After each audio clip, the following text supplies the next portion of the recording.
하나님 말씀을 보겠습니다. 오늘 말씀은 로마서 16장 1, 2절. 왜 1장이 아니고 16장부터 봅니까? 제가 설교 중에 말씀을 드리도록 하겠습니다. 제목은 로마서를 시작하면서 라는 제목으로 말씀 나누겠습니다. 1, 2절을 우리 함께 읽도록 하겠습니다. 로마서 16장 1, 2절 시작. 내가 갱그레아 교회의 일꾼으로 있는 우리 자매 베베를 너에게 추천하노니 너희는 주 안에서 성도들의 합당한 예절로 그를 영접하고 무엇이든지 그에게 소용되는 바를 도와줄지니 이는 그가 여러 사람과 나의 보호자가 되었습니다. 아멘. 유튜브나 인터넷 등을 검색하면 로마서에 관한 강의나 설교가 넘쳐나고 있습니다. 그리고 로마서에 대한 연구서, 강해집, 해설서들, 또 서점에 가면 그런 책들도 굉장히 많습니다. 아마 그 로마서 자체가 가지고 있는 내용의 그 풍성함, 또 로마서를 통해서 영향을 받은 사람들이 많기 때문일 것입니다. 기독교 역사에서 뛰어난 인물들, 많은 인물들, 그리고 그들이 세상을 변화시킨 인물들 중에도 보면 예를 들면 데살로니가전서, 출애굽기 통해서 인생이 변화됐다 이런 이야기보다는 로마서를 읽다가 인생이 회개하고 인생이 변화됐다는 분들이 꽤 많습니다. 그도 그럴 것이 로마서를 우리 오늘 첫 시간이니까 여러분 로마서라는 내용을 좀 모르실 수도 있겠지만 제가 간단하게 말씀드린다면 로마서는 앞부분 전반부는 교리 같은 내용들이 가득 들어 있습니다. 그러니까 예수 그리스도 안에서 하나님이 사람들을 어떻게 구원하셨는지에 대한 기록이 있고 그 이후에는 그래서 이런 삶을 살아야 된다라는 그런 명령어들이 많습니다. 그래서 아마 로마서는 성경 전체에서 기독교 교리가 가장 잘 기록된 것으로 생각합니다. 당연히 맞는 말입니다. 그래서 더 로마서에 대한 애착이 있는 것 같아요. 사실 로마 교회는 바울이 세운 교회가 아닙니다. 이 로마서라고 하는 것은 로마에 보낸 편지라는 말이거든요. 로마에 보냈단 말은 로마에 있는 교회들에게 보낸 편지라는 말입니다. 누가? 바울이. 로마에는 이미 여러 교회들이 있었습니다. 지금 우리 같은 교회들이 아니고 가정에서 모여서 예배드린 그런 가정교회였습니다. 자, 지금부터 2000년 전으로 돌아가 봅니다. 타임머신 타고. 바울이 전도 여행을 했습니다. 하나님께 부르심받아 전도 여행을 하는데 우리 그런 게 있다고 아는 분들은 다시 정리하시고 모르는 분들은 그런 게 있구나 하고만 들어주십시오. 1차, 2차, 3차라고 3번에 걸쳐서 큰 전도 여행을 합니다. 그리고 이제 3차 전도 여행을 마치고 마무리할 즈음에 고린도라는 지방에, 유럽에 있는 고린도라는 지방에서 석 달을 머무는데 거기서 새로운 전도 구상을 합니다. 지금까지는 그 당시 세계관은 로마 제국을 중심으로 세계관이 형성되어 있었습니다. 전 세계를 지배하고 있었기 때문에 바울은 로마를 중심으로 동부 지역을 전도를 다 했다고 생각했습니다. 그리고 이제는 서부 지역 그 끝에 있는 우리 성경으로 말하면 서바나라고 하는데 스페인으로 복음을 전하러 가고 싶어 하고 있었습니다. 그 전에 이제 3차 전도여행, 동부 전도여행을 마치고 그 교회들, 전도했던 교회들이 헌금한 헌금을 흉년 때문에 재정적으로 어려움을 겪고 있는 모 교회, 예루살렘, 이스라엘의 예루살렘 교회에 헌금을 전달한 다음에 로마를 방문해서 로마의 도움을 받아 로마의 후원을 받고 기도 후원, 물질 후원을 받아서 스페인이라는 서부 전도를 하려고 하는 중에 적은 편지가 이 로마서라는 편지입니다. 자, 로마서 15장 23절에서 28절을 제가 읽어드릴 테니까 한번 그냥 보십시오. 오늘 조금 그 설교가 그래서 좀 딱딱할 수 있지만 좀 자세한 내용은 다음 주부터 들으시고 오늘은 이런 내용에 대한 이야기구나 하는 정도로만 이해하시면 좋겠습니다. 로마서 15장 23절에서 28절을 한번 보십시오. 제가 천천히 읽어드리겠습니다. 이제는 이 지방에 일할 곳이 없고 또 여러 해 전부터 언제든지 서바나로 갈 때의 스페인입니다. 너희에게 가기를 바라고 있었으니 너희는 로마 교회입니다. 이는 지나가는 길에 너희를 보고 먼저 너희와 사귐으로 얼마간 기쁨을 가진 후에 너희가 그리로 보내주기를 바랍니다. 로마 교회가 보내주기를 바랐다는 말입니다. 그러나 이제는 내가 성도를 섬기는 일로 예루살렘에 가노니 이는 마게도냐와 아가야 사람들이 유럽 교회입니다. 예루살렘 성도 중 가난한 자들을 위하여 기쁘게 얼마를 연보하였습니다. 저희가 기뻐서 하였거니와 또한 저희는 그들에게 빚진 자니 만일 이방인들이 그들의 영적인 것을 나눠 가졌으면 육적인 것으로 그들을 섬기는 것이 마땅하니라.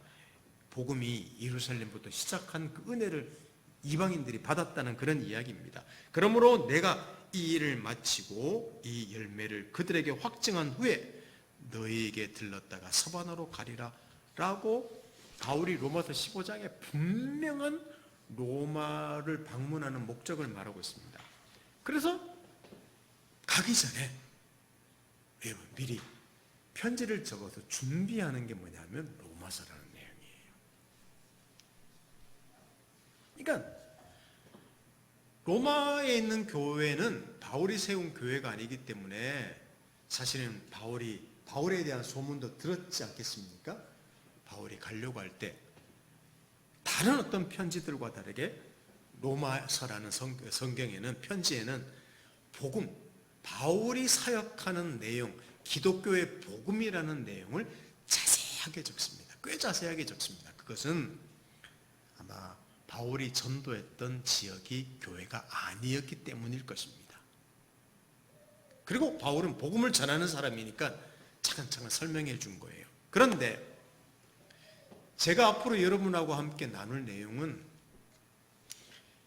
로마서는 기독교의 교리다 그렇게 접근을 하는 게 아니라 물론 교리가 적혀 있지만 로마 교회들 아마 많은 학자들이 말하기에 로마에는 가정교회들이 최소한 5개 그리고 많게는 한 10개 가까이 있었다고 합니다. 그리고 그 교인들이 그렇게 많지 않았는데 100명에서 200명 정도의 교인들이 20명씩 또 10명씩 모여서 있었던 교회. 어쩌면 우리 교회 같은 그런 소규모 교회들이 많았던 것 같아요. 근데 그 교회들 안에는 고질적인 문제가 있었는데 바울이 방문하면서 그 고질적인 문제를 복음을 통해서 지금 도와주고 섬겨주려는 내용으로 로마서를 적었다고 생각합니다. 자, 로마 교회는 구성원들이 어떻게 있는가 하면 우리들은 다 이렇게 코리안들이 모여서 있지만 그 이민 교회만 가더라도 거기는 지금 미국 교회 같은 데를 생각해 보십시오. 모든 인종들이 다 모여 있지 않습니까? 그럼 교회도 미국 교회라고 하면 거기는 라틴계도 있고 아시아계도 있고 반드시 문제가 있기 마련입니다. 그렇게 좀 상상하시면 좋을 것 같아요. 이 로마 교회의 가정교회에는 원래 유대인들, 유대교를 믿던 사람들이 있다가 예수를 믿고 구원받은 유대인 그리스도인들이 있었는데 그 당시 살던 이방인들이 예수를 믿고 이방인 그리스도인들이 있었습니다. 그러니까 원래 주류는 누구였겠습니까? 유대인 그리스도인들이 주류였습니다. 그런데 한 사건이 일어나는데 주 49년경에 로마 황제 클라우디우스라는 황제가 문제가 소요가 많이 일어나자 유대인들과 이방인들 그리스도인들 사이에 또 유대교 사이에 막 나라가 시끄러우니까 유대인들을 로마에서 다 쫓아버리는 사건이 하나 있었습니다. 그때 이 교회에 있던 유대인 그리스도인들도 다 쫓겨납니다. 자, 쉽게 그냥 들으시면 돼요. 자, 교회에 누가 남습니까? 유대인 그리스도인들이 다 쫓겨나니까 이방인 출신들 그리스도인들만 남았어요. 자, 미국 교회가 있다고 합시다. 이제 미국 사람들이 원주민들이 있다면 원래 미국 사람이 있다면 라틴계, 아시아계, 예를 들면 이런 사람들이 있는데 미국 사람들 다 쫓아내는 계기가 있었다면 계기 다 차지하는 것이나 똑같은 것이죠. 근데 나중에 유대인들이 돌아와 보니까 아주 비주류였던 이방인 그리스도인들이 주류를 이루고 있고 유대인 그리스도인들은 비주류가 된 상황이 되고 말았습니다. 그게 이 로마서를 기록할 당시의 로마입니다. 사도행전 18장 2절을 한번 보겠습니다. 제가 읽어드릴게요. 한번 들어보십시오. 아굴라를 하는 본도에서 난 유대인 한 사람을 만나니 클라우디오가 아까 클라우디우스라는 황제입니다. 모든 유대인을 명하여 로마에서 떠나라 한 고로 그가 그 안에 브리스길라와 함께 이탈리아 로마로부터 새로운지라 바울이 그들에게 가면 이런 어떤 사건을 제가 이야기하는 겁니다. 그래서 로마 교회에는 무슨 문제가 생기가 하는가 하면 쉽게 말하면 내가 주류야, 내가 힘있고 특권 있는 존재야, 이런 어떤 싸움이 일어나기 시작했습니다. 이것이 힘, 특권, 주류, 여러분 이거는 사실 복음과 예수 안에 있는 복음과 대치되는 상황이었습니다. 자, 로마서 15장 1절을 한번 보십시오. 나중에 로마서 살필 때 나오지만 15장 1절을 보시면 믿음이 강한 우리는 마땅히 믿음이 약한 자의 약점을 담당하고 자기를 기쁘게 하지 아니할 것이라 그런 말하고 있습니다. 믿음이 강하다고 하는 사람 도대체 누군지 나중에 말씀드리겠습니다. 믿음이 약하다고 하는 사람, 이렇게 강하고 약한 뭔가 이렇게 차별이 이루어져서 서로 강한 갈등 있는 교회가 되고 말았습니다. 그때 여러분 바울은 원래 민족적으로 누군가 하면 유대인입니다. 근데 그는 이방인들에게 복음을 전하는 사람입니다. 근데 로마 교회에는 이방인 그리스도인들과 유대인 그리스도인들이 함께 있었습니다. 그러니 유대인 출신인데 이방인에게 복음을 전하다 보니까 그 갈등 있는 문제를 해결해야만 바울이 가서 그들의 도움을 받을 수 있었던 것입니다. 그래서 이 복음으로 문제를 해결해주고 성숙을 도와주면서 그들의 협력을 구하려고 지금 로마서를 기록하고 있습니다. 그렇습니다. 교회 안은 참으로 문제가 많습니다. 하늘에 있는 공동체가 아니기 때문입니다. 구성원이 많을수록 더 문제가 많습니다. 많은 분들이 그러죠. 어떻게 교회 안에서 서로 싸울 수 있냐고. 어떻게 저런 놈이 교회에 있을 수 있냐고. 아닙니다. 교회에 저런 놈이 있을 수 있고 온갖 문제 다 발생할 수 있습니다. 어쩌면 세상과 똑같습니다. 이상하게 여길 필요 없습니다.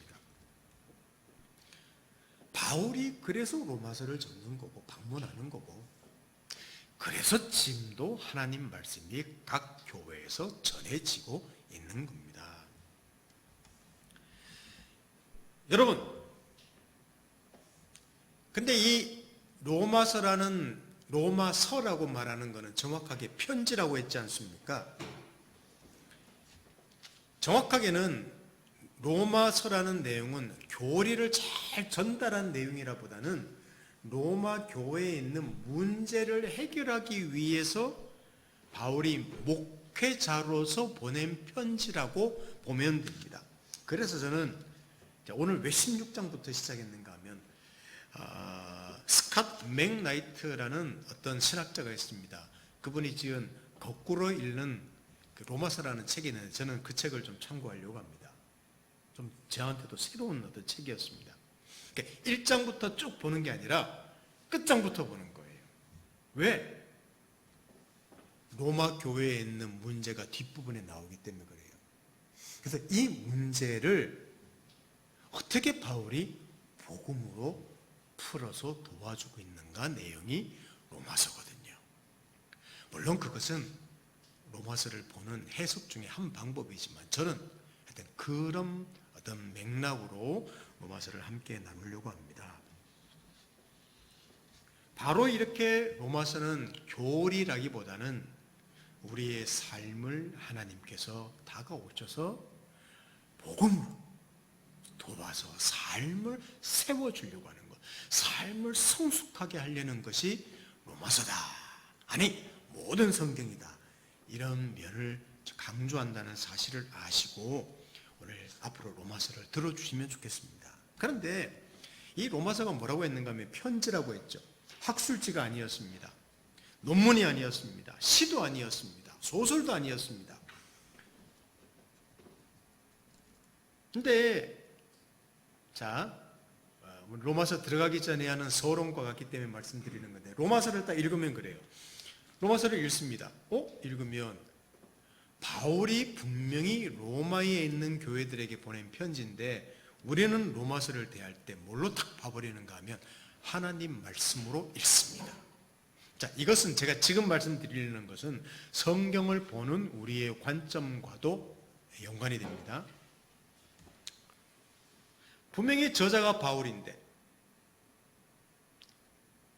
로마서를 적은 저자는 하나님 말씀으로 우리 이해하기 때문에 갑자기 저자가 하나님으로 바뀝니다. 자, 잘 들어주십시오. 저자가 바뀌면서 로마서는 하나님 말씀이라는 것을 이해하면서 우리가 로마서를 읽을 때 로마서를 받는 수신자들도 1세기에 있었던 로마 교회의 교인들이 아니라 21세기를 살아내는 우리가 되고 맙니다. 자, 우리가 로마서를 지금 읽을 때 어떻게 읽는가 하면 2000년 전으로 돌아가서 그 시대를 이해하는 게 아니라 지금 하나님이 우리에게 주시는 말씀으로 읽는다는 거예요. 그러니까 지금 나를 위한 하나님 말씀으로 읽는 겁니다. 아무 문제 없습니다. 그런데 여기에 함정이 하나 있습니다. 꿈보다 해몽이 더 뛰어나다고, 꿈보다 해몽의 영역으로 가는 문제입니다.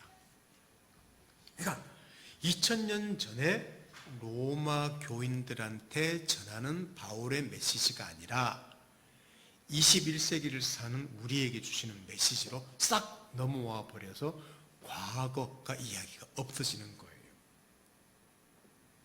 그러니까 내가 나에게 주는 말씀만 골라서 취한다는 겁니다.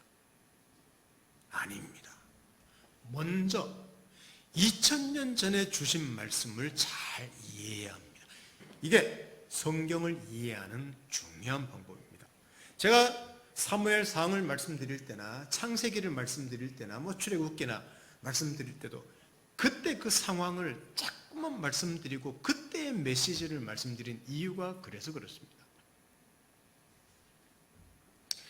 하나님이 사람을 만나실 때 예수 안에서 성육신하셔서 만나신 것처럼 하나님께서는 우리 인간의 언어로 말씀하셨습니다. 바울이 기록한 그 편지 안에서 말씀하신 거예요. 그래서 바울이 헬라어로 그리스어로 적은 이 로마서 편지를 잘 이해하려고 애써야 됩니다. 2000년 전 바울이 로마의 그리스도인들에게 했던 말, 그것을 잘 파악하는 것이 중요합니다. 그것이 지금 나를 위한 말씀으로 듣는 첫 단추이기 때문입니다. 자주 말씀드리지만 앞에 한 내용 앞에 보십시오. 제가 이런 내용을 적었는데 좀 영어로 적어서 미안합니다. What it meant라고 했는데 하나님 그 말씀이 과거에 어떤 의미를 가졌는지, 그래서 what it means, 그것이 지금 어떤 의미를 나타내는지 그것을 이해해야 된다. 이게 성경을 보는 굉장히 중요한 안목입니다. 관점입니다. 물론 하나님께서는 이런 복잡한 과정 없이 자기 사람들에게 말씀을 깨닫게 하실 수도 있고 변화시키게 할 수 있습니다. 초대 교회의 위대한 교부 중에 하나였던 어거스틴이라는 사람은 하나님이 성경을 펼쳐라는 말씀을 듣고 성경을 딱 펼쳤는데 로마서 한 구절을 읽고 그 인생이 확 변한 그런 사람도 있어요. 그래서 지금도 성경을 펼쳐서 이대로 살면 되는 거 괜찮습니다. 아무 문제 없습니다.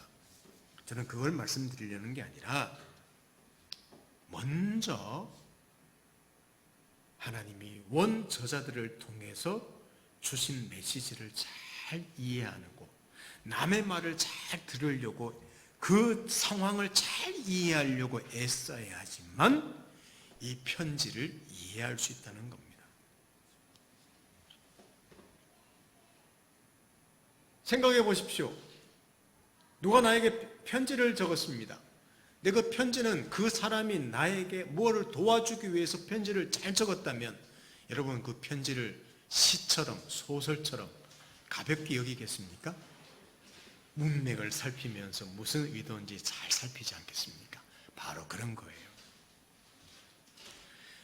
그래서 우리는 2000년 전으로 돌아가 로마 교회의 상황 속에서 바울의 심정으로 돌아가 성경 본문을 이해할 필요가 있습니다. 앞으로도 최대한 단순하게 살펴볼 것입니다. 자, 여러분 설교가 강의 같죠?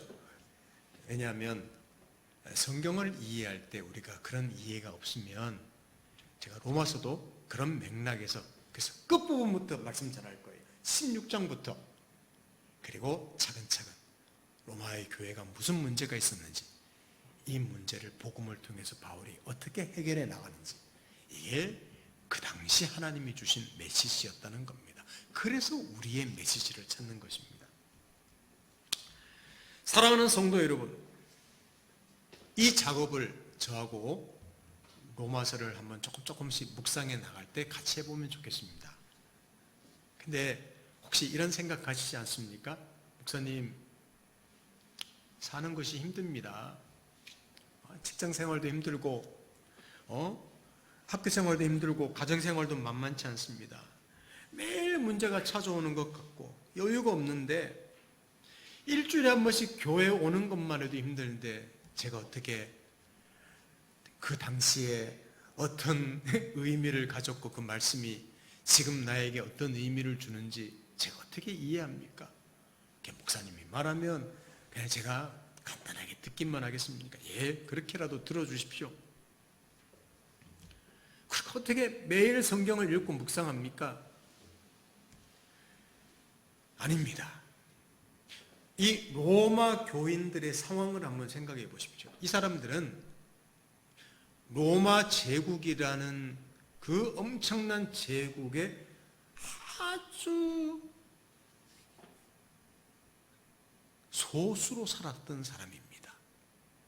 그만큼 고난이 있었다는 말이죠. 이방인 그리스도인, 유대인 그리스도인들 사이에 똑같은 그리스도인에게 동질이지 않습니까? 그런데도 서로 이질적인 요소 때문에 갈등을 겪기도 했습니다.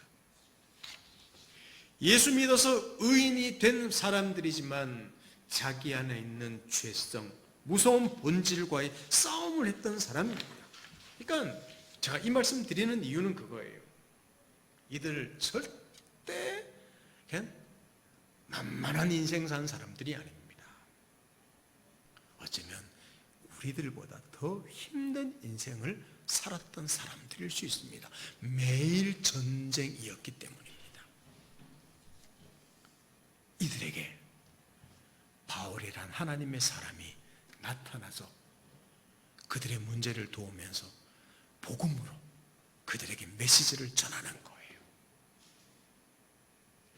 우리가 이 시대에 바쁘다고 힘들다고 이런 메시지를 우리가 거절하겠습니까? 분명히 우리 시대에도 자기 사람들을 위해서 하나님이 찾아오셔서 말씀하실 것입니다. 바울이 편지를 통해서 그들을 격려하고 그들을 세워주고 성숙하게 도왔던 것처럼 지금도 하나님은 우리를 도우려고 하십니다. 이때 우리는 거절하지 마십시다. 하나님 나 바쁩니다. 너무 힘듭니다. 시간 없습니다. 아닙니다. 우리는 거기에 귀를 기울일 수 있어야 됩니다. 그것을 돕기 위해서 저도 존재하는 것이기 때문에 이 로마서는 라는 내용을 통하여 우리 같이 살펴보면서 우리에게 주시는 메시지를 한번 같이 찾아보려고 합니다. 그런데 마지막으로 한 가지 말씀 더 드린다면 이 편지를 오늘 읽은 본문처럼 한 여자 베베라는 여자를 통해서 전달합니다. 자, 로마서 16장 1, 2절을 한번 다시 읽어보겠습니다. 제가 읽어드립니다. 내가 갱그레아 교회 일꾼으로 있는 우리 자매 베베를 너에게 추천하노니 너희는 주 안에서 성도들의 합당한 예절로 그를 영접하고 무엇이든지 그에게 소용되는 바를 도와줄지니 이는 그가 여러 사람과 나의 보호자가 되었습니다 그랬는데, 여기 보시면 갱그레아 교회의 일꾼 곧 집사로 있는 자매 베베라고 말합니다. 이 갱그레아 교회라는 말은 아까 제가 처음 시작할 때 말씀드렸죠. 바울이 어디서 로마서를 기록했다고 말씀드렸는가 하면 고린도라는 지방에서 3개월 머물면서 했다고 했는데, 고린도라는 지방 동쪽 항구가 어딘가 하면 갱그레아라는 곳입니다. 그러니까 이방인 여인입니다. 거기서 예수를 만났습니다. 그리고 교회의 일꾼이 되었습니다. 이 사람은 자산가입니다. 부자였습니다. 그 당시 보면 후원자들이 있었습니다. 이 베베라는 여인은 바울을 섬기는 후원자였습니다. 여기 보면 자매라고 말하고 있죠. 자, 우리는 형제님, 자매님 하는 이야기를 교회에서 많이 하고 있지만 이 당시로 말하면요, 이 여자를 향해서 자매라고 말하는 것은 혁명적인 이야기였습니다. 가족을 여겨준다는 거예요. 한 공동체를 여겨준다는 거예요. 다른 말로 하면 상하가 없는 같은 레벨로 여겨준다는 거예요. 이거는 굉장히 혁명과 같은 일이었습니다. 이거는 왜 그랬겠는가 하면 복음 안에서, 예수 그리스도 안에서 남자나 여자나 이방인이나 유대인이나 모두 다 하나님의 백성 되는 그 하나님의 은혜 때문에 이 베베라는 이방인 여자도 바울이 그들에게 보내면서 이 자매 베베를 여러분한테 보냅니다 라고 보냅니다. 무슨 말인가 하면, 자, 바울은 자기가 방문하기 전에 미리 편지를 보냅니다. 로마서를 누구에게? 베베에게. 베베가 전달해서 대독을 하게 만듭니다. 그게 오늘 내용입니다. 그게 로마서를 전달하는 방법이었습니다. 근데 베베가 가서 로마 교인들한테 전할 때 이렇게 전했습니다. 5개 내지 한 8개, 10개 있는 교회가 있다고 했지 않습니까? 그러면 바울이 적인 파피리스 종이를 가져갑니다. 우리처럼 뭐 USB 메모리다 가져가서 노트북 펼쳐서 보여주는 게 아니라 이메일로 보내면 얼마나 좋습니까? 그 당시에는 편지를 들고 가는 거예요. 파피루스 종이를 2마리 말아서 가져가는 거예요. 그럼 그거를 펼쳐서 그 한 교회 앞에서 읽어줍니다. 청중을 향해서 몸짓도 했습니다. 제가 설교할 때 몸짓하듯이 몸짓도 했습니다. 억양의 변화를 주기도 했을 것입니다. 로마인들이요? 그랬다가 억양을 주기도 했을 것입니다. 그리고 잠시 멈추기도 했을 것입니다. 빨리 읽기도 했을 것입니다. 중요한 순간에는 그들과 눈을 맞추기도 했을 것입니다. 애드립도 했지 모르죠. 바울이 있는 그대로가 아니라 그가 말을 덧붙여서 설명을 더해줄 수도 있죠. 질문하면 대답을 해줄 수도 있습니다. 왜? 신실한 사람을 보냈기 때문에. 제가 이 말씀 드리는 이유를 있습니다. 지금 로마 교인들 앞에 누가 있습니까? 베베가 있습니다. 근데 실제로는 누굴까요? 바울입니다. 베베는 바울이 적은 편지를 가져가서 바울과 똑같이 그들에게 전달하려고 합니다.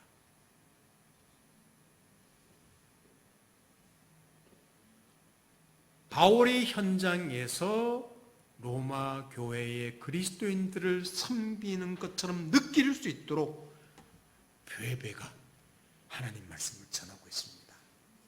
상상해 보십시오. 저는 여러분들을 지금 그 자리로 인도하겠습니다. 자, 앞으로 로마서를 같이 나눌 때 우리가 어디 있는가 하면 21세기를 사는 쉼을 담는 교회라는 이 공간에 앉아 있는 게 아니라 지금 타임머신 타고 1세기로 갑니다, 우리가. 그리고 베베라는 한 여인이 대독하는 그 이야기를 듣고 있습니다. 바로 바울의 이야기고 하나님의 이야기였습니다. 어떤 상황에? 2000년 전에 로마의 상황에서 말입니다. 사랑하는 성도 여러분, 단순하게 살펴볼 것이지만 눈을 크게 뜨시고 귀를 기울이고 마음을 다해서 제가 전하는 말에, 베베의 말에, 바울의 말에, 하나님 말씀에 주의를 기울이시길 바랍니다. 제가 단순하게 말씀드렸지만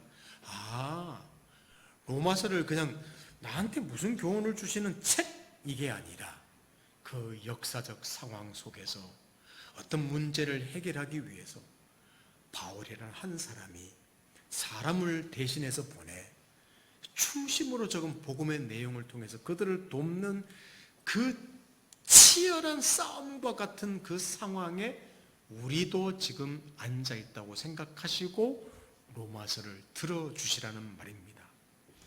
우리의 문제점을 발견하면, 그리고 우리의 필요가 채워지며, 그래서 우리가 성숙하며 우리 시대를 품을 수 있는 하나님 사람이 되도록 그것을 소망하며 함께 조금씩 나누려고 합니다.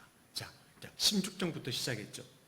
베베라는 사람이 바울이 적은 로마서라는 편지를 지금 펼쳐서 읽기 시작합니다. 그 청중들이 누군지 우리 다음 시간에 같이 한번 살펴보려고 합니다. 그리고 바울의 편지에 도대체 무슨 문제를 그가 밝히고 있는지 그것도 한번 말씀드리려고 합니다. 그리고 그 문제, 아까 말씀드렸죠. 힘, 특권, 어떤 갈등들, 이 문제들을 복음 안에서 어떻게 자세하게, 너무 세밀하게, 감동적으로 해결하는지, 그래서 우리에게 있는 어떤 문제들도 이 복음 안에서 해결되는 그런 일이 있으면 좋겠습니다. 오늘 좀 강의와 같은 내용이었지만 로마가 어떤 교회였다, 바울은 지금 로마서를 왜 보내고 있다, 누구를 시켜서 보내고 있다, 로마서를 어떻게 해석해야 된다, 어떤 말씀으로 들어야 된다, 이런 내용을 좀 강의 비슷하게 짧게 말씀을 드렸습니다. 이것을 기초로 다음 시간부터 하나님 말씀을 들으며 우리 인생에 조금씩 도움을 받는, 인생이 변화되는 축복이 있기를 예수님 이름으로 축원합니다. 함께 기도하겠습니다. 하나님 아버지 감사합니다. 로마서는 성경을, 바울이 로마 제국 가운데 치열하게 살아내고 있는 로마의 그리스도인들에게 보낸 편지를 통해서 우리에게 주는 메시지조차 들으려고 합니다. 하나님 아버지, 은혜를 주셔서 먼저 당시 그 의미가 무엇인지를 잘 이해하게 하시고 복음 안에서 해결해 주시는 하나님의 음성을 잘 들어 21세기를 사는 우리가 하나님 말씀으로 우리 인생에 큰 도움과 해결을 받는, 섬김을 받는, 성숙해 나가는 그런 저희들 되도록 축복해 주십시오. 말씀에 은혜를 주셔서 성령으로 깨닫게 하시고 인도해 주시기를 간절히 소원하고 예수님의 이름으로 기도드립니다. 아멘.